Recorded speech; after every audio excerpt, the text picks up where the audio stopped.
ഫലസ്തീനിൽ സക്കരിയ നബി അലൈഹിസ്സലാമിന്റെ കീഴിൽ അവർ വളരുന്നു. അള്ളാഹു ജിബ്രീൽ അലൈഹിസ്സലാമിനെ പറഞ്ഞയക്കുകയാണ്. ഫഅർസൽനാ ഇലൈഹാ റൂഹന, അങ്ങനെ നാം അവരുടെ അരികിലേക്ക് ജിബ്രീലിനെ പറഞ്ഞയച്ചു. ഫതമസ്സല ലഹാ ബശറൻ സവിയ, മനുഷ്യരൂപത്തിലാണ് ജിബ്രീൽ പ്രത്യക്ഷപ്പെടുന്നത്. മറിഞ്ഞ കാര്യങ്ങൾ അറിയാൻ കറാമത്തുള്ള, അള്ളാഹു ഏറെ ഇഷ്ടപ്പെടുന്ന സിദ്ദീഖ എന്ന് പരിശുദ്ധ ഖുർആൻ പരിചയപ്പെടുത്തിയ മറിയമിന് പോലും കഴിയില്ല. വന്നിരിക്കുന്നത് മലക്കാണെന്നോ തന്റെ മുന്നിലുള്ളത് ജിബ്രീലാണെന്നോ അവരറിയുന്നില്ല. കാരണം മനുഷ്യരൂപത്തിലാണ് വന്നിട്ടുള്ളത്. മറിഞ്ഞതറിയാൻ ഒരാൾക്കും കഴിയില്ല. ഖാലത്ത്, അവരുടെ മറുപടി, ഇന്നി അഊദു ബിർറഹ്മാനി മിൻക ഇൻ കുൻത തഖിയ.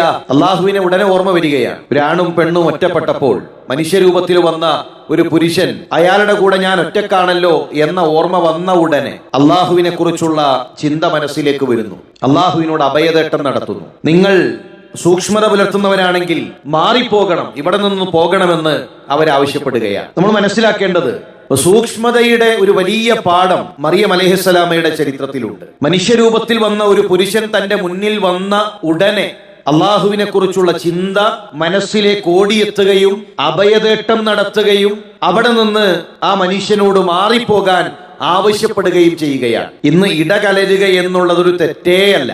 അത് തെറ്റാണെന്ന് പറയുന്നതാണ് സമൂഹത്തിന് തെറ്റ്. ആരെങ്കിലും അത് തെറ്റാണെന്ന് പറഞ്ഞാൽ അവരെ കുഴപ്പക്കാരാക്കി, അവരെ പ്രശ്നക്കാരാക്കി, ആര് മുസ്ലിം സമുദായം കൈ കൊടുക്കുന്നത് തെറ്റല്ല. ആണും പെണ്ണും കൈ കൊടുക്കുന്നത് തെറ്റേയല്ല. എത്ര ഗൗരവത്തിലാണ് റസൂലുള്ളാഹി സ്വല്ലല്ലാഹു അലൈഹി വസല്ലം തങ്ങൾ ഈ വിഷയം താക്കീത് നൽകിയിട്ടുള്ളത്. കല്യാണ വീടുകളിൽ ഇടകലരുന്നതൊന്ന് സൂക്ഷിക്കണമെന്ന് പറഞ്ഞു കഴിഞ്ഞാൽ ആ പറഞ്ഞവൻ കുടുംബത്തിനെതിരാകുന്നു, ആ പറഞ്ഞവൻ പ്രശ്നക്കാരനാകുന്നു. ഇലക്ഷൻ കഴിഞ്ഞ് നിൽക്കുന്ന ഒരു സമയമാണല്ലോ.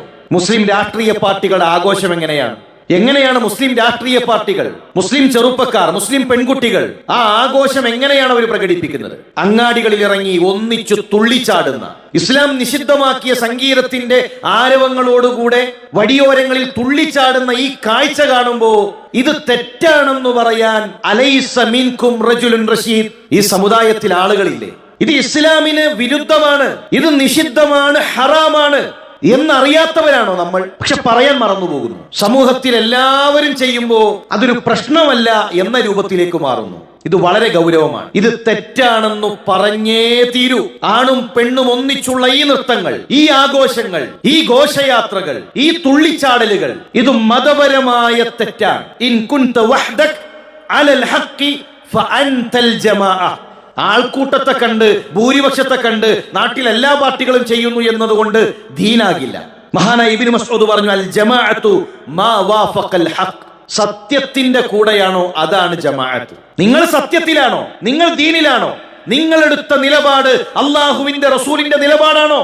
സ്വഹാബത്തിന്റെ നിലപാടാണോ? നിങ്ങളാണ് ജമാഅത്ത്. വലൗ കുൻത വഹ്ദക, നിങ്ങൾ ഒറ്റക്കാണെങ്കിലും. ഇത് പറയുമ്പോ കുടുംബത്തിൽ എതിർപ്പുണ്ടാകും, സമൂഹത്തിൽ എതിർപ്പുണ്ടാകും, നാട്ടിൽ എതിർപ്പുണ്ടാകും. നിങ്ങൾ ഒറ്റക്കാണെങ്കിലും അവിടെ നിങ്ങളാണ് അൽ ജമാഅ എന്ന് മഹാനായ ഇബ്നു മസ്ഊദ്. അതുകൊണ്ട് പ്രിയമുള്ളവരെ, ആ ഒരു ചിന്ത നമുക്ക് വേണം. അത് എവിടെയാണെങ്കിലും പരസ്പരം കൂടിക്കലരുന്ന ഒരു സംസ്കാരം അത് ഇസ്ലാമികമല്ല.